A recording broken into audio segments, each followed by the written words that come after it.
ಧರ್ಮಸ್ಥಳದಲ್ಲಿ ಬಾಲಕಿ ಶವ ಹೂತಿರುವ ಬಗ್ಗೆ ಜಯಂತ್ ದೂರು ಕೊಟ್ಟಿರೋದು. ವಿಶೇಷ ತನಿಖಾ ತಂಡಕ್ಕೆ ದೂರಿನ ಅರ್ಜಿ ಸಲ್ಲಿಸಿದ ಟಿ ಜಯಂತ್ ದೂರನ್ನ ಪರಿಶೀಲಿಸಿ ಹಿಂಬರಹ ನೀಡಿದೆ ಎಸ್ಐಟಿ. ಸ್ಥಳೀಯ ಪೊಲೀಸ್ ಠಾಣೆಯಲ್ಲಿ ದೂರು ದಾಖಲಿಸಿರುವಂತ ಸೂಚನೆ ಇದೆ. ಇವತ್ತು ಪ್ರಕರಣ ದಾಖಲಾದ ನಂತರ ಡಿಜಿ ಮತ್ತು ಐಜಿಪಿ ಆದೇಶದಂತೆ ಕ್ರಮವನ್ನು ತೆಗೆದುಕೊಳ್ತಾರೆ. ಟಿ ಜಯಂತ್ಗೆ ಹಿಂಬರಹ ನೀಡಿರುವ ವಿಶೇಷ ತನಿಖಾ ತಂಡ ಒಂದು ಹಿಂಬರಹವನ್ನ ನೀಡಿದೆಯಂತೆ. ಇವತ್ತಾದಂಥ ಬೆಳವಣಿಗೆಗಳ ಬಗ್ಗೆ ನಾನು 9 ಗಂಟೆ ಬುಲೆಟಿನ್ ಕೂತ್ಕೊಂಡು ಜನರಿಗೆ ಅರ್ಥ ಆಗೋ ರೀತಿಯಲ್ಲಿ ಇವತ್ತು ಹೇಳಬೇಕಾಗುತ್ತೆ. ಏನಾಯ್ತು ನಿಮಗೆ ಏನು ಗೊತ್ತಾ, ಇಷ್ಟು ದಿನ ನಿಮಗೆಲ್ಲ ಅನ್ನಿಸ್ಬೋದು, ಇವನು ಯಾಕೆ ಇಷ್ಟು ದಿನ ಬರಲಿಲ್ಲ, ಈ ಅನಾಮಿಕ ಯಾಕೆ ಇಷ್ಟು ದಿನ ಏನು ಮಾಡ್ತಿದ್ದ, ಎಲ್ಲಿದ್ದ, ಯಾಕೆ ಇದುವರೆಗೂ ಈ ಬಗ್ಗೆ ಮಾತಾಡಲಿಲ್ಲ, ಯಾಕೆ ಅವತ್ತೇ ದೂರು ಕೊಡಲಿಲ್ಲ, ಯಾಕೆ ಪ್ರಕರಣ ದಾಖಲಿಸಲಿಲ್ಲ, ಈ ರೀತಿ ನಾನಾ ಪ್ರಶ್ನೆಗಳು ನಿಮ್ಮಲ್ಲಿ ಹುಟ್ಕೊಳ್ಬೋದು. ಆದರೆ ಇವತ್ತು ಈ ಟಿ ಜಯಂತ್ ಅನ್ನುವಂಥ ಈ ವ್ಯಕ್ತಿ ಏನು ಬಂದಿದ್ದಾನಲ್ಲ, ಸಾಕ್ಷ್ಯಾಧಾರ ಅಥವಾ ದೂರುದಾರ, ಆತ ಎಲ್ಲೋ ಕೂತ್ಕೊಂಡು ಸೋಷಿಯಲ್ ಮೀಡಿಯಾದಲ್ಲಿ ಎಲ್ಲೋ ಕೂತ್ಕೊಂಡು ಯೂಟ್ಯೂಬಲ್ಲಿ ಬೊಗಳೆ ಬಿಡ್ತಿಲ್ಲ. ಯಾರನ್ನೋ ಸೇರಿಸ್ಕೊಂಡು ಯಾರನ್ನೋ ಕೂರಿಸ್ಕೊಂಡು ಹಂಗಂತೆ ಹಿಂಗಂತೆ ಅಂತ ಬೊಗಳೆ ಬಿಡ್ತಾ ಇಲ್ಲ.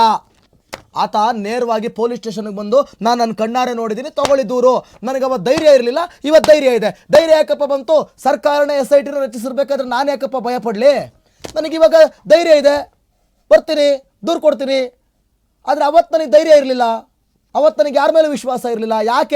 ಯಾಕೆ ನಾನು ಕಣ್ಣಾರೆ ಕಂಡಂಥದ್ದೇನೋ ಪೊಲೀಸ್ ಅಧಿಕಾರಿಯೇ ಖುದ್ದು ಈ ಒಂದು ಪ್ರಕರಣದೊಳಗೆ ಭಾಗಿಯಾಗಿದ್ದಾನೆ ಅಂತ ಆರೋಪವನ್ನು ಮಾಡಿದ್ದಾನೆ ಈತ. ಆಮೇಲೆ ಅನಾಮಿಕನೂ ಮಾಡಿದ್ದಾನೆ, ಭೀಮಾ ಅನ್ನುವಂಥ ಅನಾಮಿಕ. ಆಮೇಲೆ ಈತನು ಅದನ್ನೇ ಹೇಳ್ತಾ ಇರೋದ್ರಿಂದ ಯಾವ ಧೈರ್ಯ ಹಿಡ್ಕೊಂಡು ಬರ್ಬೇಕ್ರಿ ಇಲ್ಲಿ?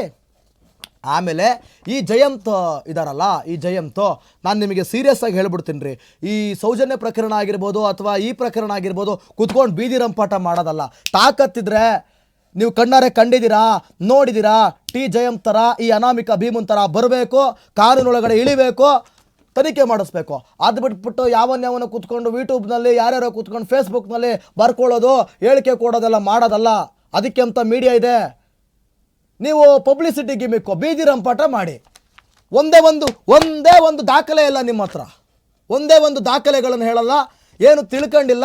ಸುಮ್ಮನೆ ಓದ ಪುಟ್ಟ ಬಂದ ಪುಟ್ಟ ಅಂತ ಸೋಷಿಯಲ್ ಮೀಡಿಯಾದಲ್ಲಿ ಇನ್ಸ್ಟಾಗ್ರಾಮಲ್ಲಿ ಬಂದ್ಬಿಡೋದು, ಕಯ ಅಂತ ಏನೇನೋ ಮಾತಾಡ್ಬಿಡೋದು ಅಲ್ಲ.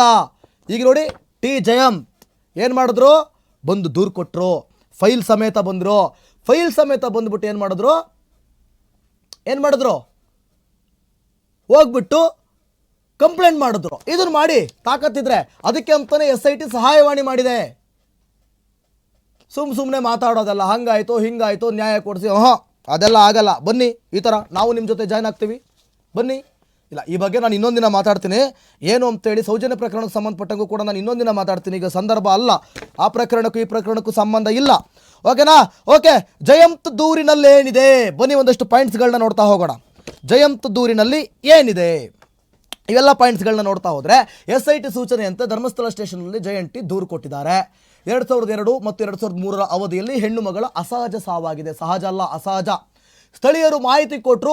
1 ವಾರದವರೆಗೆ ಪೊಲೀಸಪ್ಪನು ಬರಲೇ ಇಲ್ವಂತೆ. ಪೊಲೀಸಪ್ಪ 1 ವಾರದ ಬಳಿಕ ಬಂದು ದೇಹದ ಸಿಕ್ಕಿದ ಸ್ಥಳದಲ್ಲಿ ದಫನ್ ಮಾಡಿಬಿಟ್ಟಂತೆ.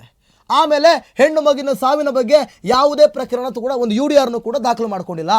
ಅರಣ್ಯ ಇಲಾಖೆಗೂ ಕೂಡ ಮಾಹಿತಿ ನೀಡದೆ ಮಣ್ಣು ಮಾಡಿಬಿಟ್ರಂತೆ, ದಫನ್ ಮಾಡಿಬಿಟ್ರಂತೆ. ಪೊಲೀಸ್ ಅಧಿಕಾರಿಗಳ ಘೋರ ನಿರ್ಲಕ್ಷ್ಯವೇ ನೇರ ಹೊಣೆ ಅಂತ ಆತ ಹೇಳ್ತಿದ್ದಾನೆ. ಆಮೇಲೆ ಆಗ ನನಗೆ ಭಯ ಇತ್ತು, ನಾನು ಆಗಲೇ ಹೇಳಿದ್ನಲ್ಲ, ಸ್ವಲ್ಪ ಆಘಾತನ ಇತ್ತು, ಹಾಗಾಗಿ ಬಂದು ದೂರು ಕೊಡಲಿಲ್ಲ. ಈಗ ಸರ್ಕಾರವೇ SIT ರಚನೆ ಮಾಡಿದೆ, ನಾನು ಯಾಕೆ ಹೆದರಬೇಕು? ಅವಶ್ಯಕತೆ ಇದ್ದರೆ ಜೀವಂತ ವ್ಯಕ್ತಿಗಳನ್ನು ಹಾಜರುಪಡಿಸ್ತೀನಿ. ನನ್ನ ಜೊತೆ ಇನ್ನೊಂದು 4-5 ಜನ ಬರೋದಕ್ಕೆ ರೆಡಿ ಇದ್ದಾರೆ. ಆ 4-5 ಜನ ಬಂತು ಅಂತಂದರೆ ನಾವು ಇನ್ನೂ ಕೂಡ ಗಟ್ಟಿಯಾಗಿ ಈ ಕೇಸನ್ನು ಹ್ಯಾಂಡ್ಲ್ ಮಾಡ್ಬೋದು. ಒಂದು ವೇಳೆ ಅವ್ರು ಬರಲಿಲ್ಲ ಅಂದರೆ ಅದು ಅವ್ರಿಷ್ಟ, ಅವ್ರಿಗೆ ಭಯ ಇದ್ದರೆ ನಾನು ಬಲವಂತ ಮಾಡೋಕ್ಕಾಗಲ್ಲ. ಆದರೆ SIT ತನಿಖೆ ಒಳಗಡೆ ನಾನು ಅವ್ರನ್ನ ಇಂಟರ್ಫಿಯರ್ ಮಾಡಿಸ್ತೀನಿ, ಆದರೆ ಅದು ಯಾರಿಗೂ ಗೊತ್ತಾಗಲ್ಲ. ಈ ಥರ ಹೇಳಿಕೆ ಕೊಟ್ಟಿರೋದು. ಇವತ್ತು ಒಂದು ಬೈಟಲ್ಲಿ ಮಾತನಾಡಿದ್ದಾರೆ, ಒಂದು ಕಡೆ ಮಾತನಾಡಿದ್ದಾರೆ ಈ ಜಯಂತ್. ಏನು ಹೇಳಿದ್ದಾರೆ ಅಂತಂದರೆ, ನಾನು ಆ 5 ಜನಿಗೆ ನಾನು ಬಲವಂತ ಮಾಡಲ್ಲ, ಯಾರಿಗೆಲ್ಲ ಗೊತ್ತಲ್ವ ಈ ವಿಷಯ, ಯಾರೆಲ್ಲ ಕಣ್ಣಾರೆ ನಂತರನೇ ಸಾಕ್ಷಿ, ಅವರಿಗೆ ಧೈರ್ಯ ಇದ್ದರೆ ಬರಲಿ, ಇಲ್ಲ ಅಂತಂದರೆ ಪರವಾಗಿಲ್ಲ, ಬರೋದು ಬೇಡ, ಅವರಿಷ್ಟ. ಆದರೆ SIT ವಿಚಾರಣೆ ಮಾಡುವಾಗ ಅದು ಯಾರ್ಯಾರು ಅಂಥೇಳಿ ಸಾಕ್ಷಿ ರೂಪದಲ್ಲಿ ಗೌಪ್ಯತೆಯಿಂದ ನಾನು ಕರೆಸ್ತೀನಿ, ಅವ್ರನ್ನ ಅಲ್ಲಿ ಇಂಟರ್ಫಿಯರ್ ಮಾಡಿಸ್ತೀನಿ ಅಂತೇಳಿ ಹೇಳಿರೋದು. ಓಕೆ, ನಮಗೇನು ಬಂದು ಇಲ್ಲಿ ಪಬ್ಲಿಸಿಟಿ ತೊಗೊಂಡು ನಿಮ್ಮ ಥರ ಧೈರ್ಯ ಅವರಿಗಿಲ್ಲ ಅಂತಂದರೆ ಪರವಾಗಿಲ್ಲ, ಬೇಡ. ಇರಲಿ, ಅವರು SITಗೆ ಗೌಪ್ಯವಾಗೇ ಪಾಪ ಅವರು ಹೇಳಿಕೆ ಕೊಡಲಿ, ಅದೇನು ಮಾತಾಡ್ತಾರೋ ಮಾತಾಡಲಿ, ಅದೇನೇನಾಗಿದೆಯೋ ಏನೇನು ಕಥೆಗಳು ನಡೆದಿದೆಯೋ ಮಾತಾಡಲಿ, ಆಗಲಿ. ಆದರೆ ಅವ್ರವ್ರ ಇಷ್ಟ, ಅದು ನಾವ್ಯಾರು ಕೂಡ ಫೋರ್ಸ್ ಮಾಡೋದಿಲ್ಲ. ಅವ್ರು ಕಣ್ಣಾರೆ ಕಂಡಿದ್ರೆ, ಅವ್ರಿಗೆ ಧೈರ್ಯ ಇದ್ದರೆ ಬರಲಿ, TJM ಥರ ಬರೋಂಗಿದ್ರೆ ಬರಲಿ. ಸೊ ಇದಿಷ್ಟು. ಆಮೇಲೆ ಇದೇನು ಈತ ಆರೋಪ ಮಾಡ್ತಾ ಇರೋದು, ನಾವು ಹೇಳ್ತಿರೋದಲ್ಲ, ಈತ ಆರೋಪ ಮಾಡ್ತಾ ಇರೋದು ಒಂದು 12ರಿಂದ 15 ವರ್ಷದ ಬಾಲಕಿ ಅಂತ. ಅದು ಆ ಬಾಲಕಿನ ಏನು ಸ್ಥಳೀಯರು ಮಾಹಿತಿ ಕೊಡ್ತಾರಂತೆ, ಈ ಥರ ಹಿಂಗೆ ಈ ಜಾಗದಲ್ಲಿ ಹಿಂಗೆ ಈ ಥರ ಡೆತ್ ಆಗಿದೆ ಅಂತೇಳಿ. ಆವಾಗ ಪೊಲೀಸ್ನವರು 1 ವಾರ ಆದಮೇಲೆ ಬರ್ತಾರಂತೆ. 1 ವಾರ ಆದಮೇಲೆ ಬಂದ್ಬಿಟ್ಟು ನೋಡ್ತಾರಂತೆ. ನೋಡ್ಬಿಟ್ಟು ಆಮೇಲೆ ಸ್ಥಳೀಯರಿಗೆ ಹೇಳ್ತಾರಂತೆ, ಇದು ಯಾವುದೋ ಇದು ಮಹಿಳೆ 35 ವರ್ಷದ ಮಹಿಳೆಯ ಶವ ಅಂತ ಹೇಳ್ತಾರಂತೆ. 35 ವರ್ಷದ ಮಹಿಳೆ ಶವ ಅಂತ ಹೇಳ್ತಾರಂತ್ರಿ. ಅಂದರೆ ಆತ ಆರೋಪ ಮಾಡ್ತಾ ಇರೋದು, ಅಂದರೆ ಇಲ್ಲೇನೋ ಪ್ರಕರಣದ ದಿಕ್ಕು ತಪ್ಪಿಸುವಂಥ ಕೆಲಸ ನಡೆದಿದೆ ಅಂತೇಳಿ ಆತ ಆರೋಪ ಮಾಡ್ತಾ ಇದ್ದಾನೆ. ಸೊ ಅದೆಂಗೆ 15 ವರ್ಷದ ಬಾಲಕಿಯ ಶವ 35 ವರ್ಷದ ಮಹಿಳೆ ಶವ ಆಗೋಯ್ತು? ಯಾರ್ರೀ ಅದು? ಇನ್ಸ್ಪೆಕ್ಟ್ರು.